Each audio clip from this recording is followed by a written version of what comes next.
One of the more interesting articles that have come out on the Nancy Guthrie case is this one from a UK publication analysing what they refer to as a case of competing realities.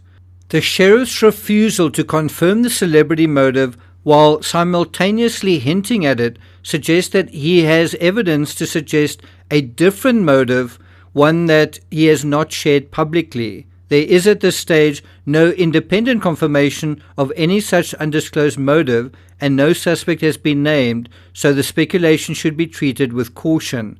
I think it's clear we are dealing with a celebrity motive, don't you? Although my initial gut feel was that this was a targeted attack against Nancy, not necessarily Savannah. I do think it was a targeted attack. The question is, to what end?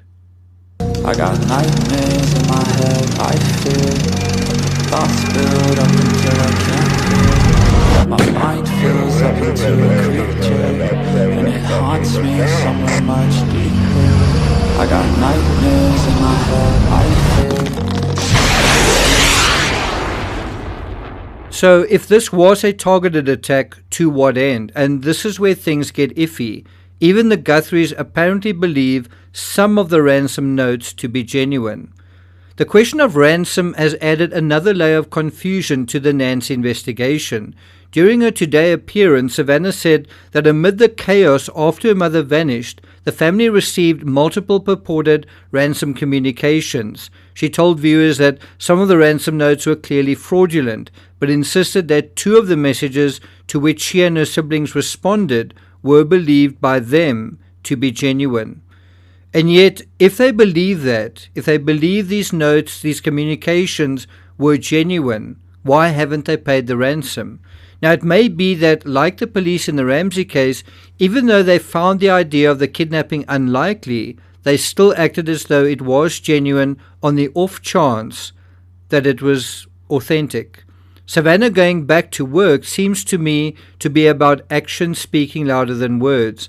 I don't think Savannah would have returned to work if A, she thought her mother was still alive, or B, she was still receiving communications with her abductors that she believed to be genuine. And one could argue if the Guthrie family were prepared to pay the ransom, and if the ransom notes were genuine, why didn't they pay it? Well, the ransom note writers seem not to have been able to prove proof of life, or for that matter, death. And I have to say, until that happens, my gut feels remains my position, which is that the ransom notes, all of them, are fake. And I think there's a very good reason to believe they are fake. Why wasn't a ransom demand left at the scene, or alternatively made to the family directly? The when is also worth noting. The ransom demand sent to the media first came about only after it was in the news, when others were made aware of the crime, and we know at least some cynical, crooked opportunists have tried to take advantage of that. There's a lot of grift surrounding this case, which shows just how corrupt true crime has become as a genre, and American society, one perhaps could argue, as a whole, certain elements of it certainly. It's truly shocking. In reality, no criminal committing this sort of crime would want adverse publicity, especially with a high-profile person on the cards, and contacting the media with a ransom demand is just lunacy. While it could be that the dope on the doorbell camera is the same lunatic making these ransom demands, I'm not sure I believe it. The proof of the pudding hasn't been demonstrated. Now, for Cummings, that gap is precisely the problem. He said Savannah and Nanos are simply not telling the same story about core aspects of the case, from motive to ongoing risk, even as both figures remain at the center of public communication about the disappearance. I don't really see these as competing realities as much as complementary realities. If it's a targeted kidnapping for ransom, then the actual target was Savannah, and the motive money. If it's something else, then I still think it's targeted, but it could be targeted against Nancy herself or Savannah. But I'm not 100% convinced that there is a financial motive or that those ransom notes are real. It's hard to make a call, of course, without being able to examine all of them. And of course, instead, we haven't been able to examine any of them. If you think about the Ramsay case, how many years later is it? 30 years later, and some people still believe that ransom note is genuine, which means it basically conjures up intruders when I don't think that is necessary. And so 30 years after the Ramsay case and that ransom note came to light, there's still a lot of misunderstanding regarding that case. And one way to clear it up, and I've done that, I've read the note, I've analyzed the note, I've studied that case, is to have the note and to consider the note and its contents in relation to the actual crime. And one of the things claimed in that note in the Ramsay case was the statement, "We have her in our possession," and that wasn't true. John Bonet was in the basement of the Ramsay home all that time, and just that puts the ransom note in a tremendous amount of doubt. Also the fact that they couldn't completely exclude Patsy Ramsay as the writer of the note is problematic in terms of that particular case, and other things as well. The fact that it was written on a pad that was inside the Ramsay home and on a pen that was also belonged to Patsy, all of that is problematic. The fact is it's much harder to provide that kind of analysis in this case without being able to see, to read, to analyze the actual ransom notes. The main similarity between the Guthrie case and the Ramsay case is that they wouldn't have been able to provide proof of life or proof of possession, right? The main difference between the two is that there was no attempt to contact the Ramsays after that ransom note, whereas in the Guthrie case there have been multiple attempts, but also, one must say, from several different people. Some who have already been apprehended and have been shown to be fraudsters. Now, one of the problems I have with a kidnapping for money motive is if your victim is potentially worth millions, think about that.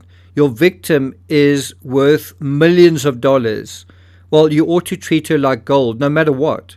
The injury to Nancy in situ, right in the beginning, doesn't seem to me to come from a place where someone intended to ever return Nancy. Again, it's possible the kidnapper was too stupid to think sensibly, but a lot of blood was spilled right there on that porch, and the attacker had to have known he's dealing with a very fragile individual, but didn't seem to care. And I think that tells us something. It suggests to me not a financial motive, but political animus, targeted but against Nancy and perhaps what the Guthrie stood for. The article goes on to point out nothing about the motive, the authenticity of ransom notes, or the scope of the threat has been definitively confirmed in public, absolutely. So all such claims remain unproven and should be treated with a grain of salt, absolutely. And of course, this is what is making this case a sort of let's make it up as you go along case. And some YouTubers have seized upon this with gusto. Now, in any case, in any true crime case, there's a period where you get information, and then there's a period of doldrums where prior to a case being prosecuted, we're seeing this right now in the Nick Reiner case, we're seeing this right now in the Charlie Kirk prosecution phase, where no information really comes out, and that sort of opens the door to speculation, where because you can't definitively say what is going on, a lot of people fill that gap, that uncertainty, with, well, let's make this the reality. And it's in that vacuum that the most popular narrative thus far, which Megyn Kelly breathed a lot of life into, gave massive momentum to, which is the crooked brother-in-law theory. I've seen some YouTubers collect tens of thousands of subscribers because they love the idea of an inside job and that the victim's own family are to blame. They can only be credible, these YouTubers can only be credible if the police, who publicly stated that this isn't true, are morons and compromised. Others, meanwhile, are only too happy to every now and then throw names and faces out into the hat of social media and have a bidding war on which member of the public most deserve a public lynching. All of this is fair game, of course, until it happens to you. And the hypocrisy of all this is hard to overstate. We are here because we care about someone's mother, right? Only we're not showing that we care about the someone herself whose mother has been taken. You've actually literally seen, I think, Megyn Kelly saying that she knows that Savannah is livid about these accusations regarding her brother, but has there been an apology? So maybe Savannah's really upset about that. Well, do you care enough to say sorry? Are you sorry? In a strange way, I feel like the unresolved nature of this case is precisely what we collectively deserve, because no matter what the reality is, people are going to make up one regardless, effectively making a joke of this case. But the joke is actually on all of us. We are becoming victims of our own arrogance, our own hubris, our own greed, our own bias, our own stupidity, our own, whatever you want to call this turning a case, a crime, into a vending machine. I just feel very sorry for Savannah and her family that on top of the insult of having this happen to her, she also has to endure the injurious circus of yahoos who see this as fun and games. I don't blame her for feeling angry at God, in the sense that on top of her mother's death, she has had to deal with the cesspool that has erupted surrounding it. I would be angry as well. Well, I'm not going to take it further than that. Thank you for listening, and I'll see you guys next time.